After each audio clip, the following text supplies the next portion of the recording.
Adgaon police ठाण्यातील motorcycle चोरीचा गुन्हा उघडकीस. गुन्हे शाखा युनिट क्रमांक 2 कडून आरोपी जेरबंद. नाशिक शहर पोलीस आयुक्तालय हद्दीतील मोटारसायकल चोरीचे गुन्हे उघडकीस आणण्याच्या मोहिमेला मोठे यश आले आहे. आडगाव पोलीस ठाणे हद्दीतून चोरी झालेली महागडी यामाहा R15 मोटारसायकल गुन्हे शाखा युनिट 2च्या पथकाने शोधून काढली असून नंदुरबार जिल्ह्यातील एका 19 वर्षीय आरोपीला अटक केली आहे. 10 मार्च रोजी झाला होता गुन्हा दाखल. 10 मार्च 2026 रोजी आडगाव पोलीस ठाणे हद्दीतून एक मोटारसायकल चोरीला गेली होती. या प्रकरणी आडगाव पोलीस ठाण्यात गुन्हा रजिस्टर नंबर 100/2026 नुसार भारतीय न्याय संहिता BNS कलम 303(2) प्रमाणे गुन्हा दाखल करण्यात आला होता.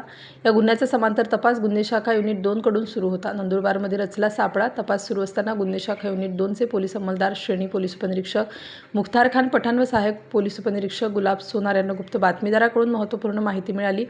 चोरीला गेलेली यामाहा R15 मोटारसायकल नंदुरबार येथील निमजा पाडवी नावाचा इसम वापरत असून तो मौजे उर्मिला माड तालुका अक्कलकुवा येथे असल्याची खात्रीशीर माहिती मिळाली. प्रभारी अधिकारी सहाय्यक पोलीस निरीक्षक हेमंत तोडकर यांनी तात्काळ वरिष्ठांची परवानगी घेऊन पथकाला नंदुरबार येथे रवाना केलं. या पथकाने उर्मिला माड येथे सापळा लावून संशयित आरोपीला दुचाकीसह ताब्यात घेतले. Star News bureau Nashik. Star न्यूजसाठी मोहसिन पठाण, नाशिक.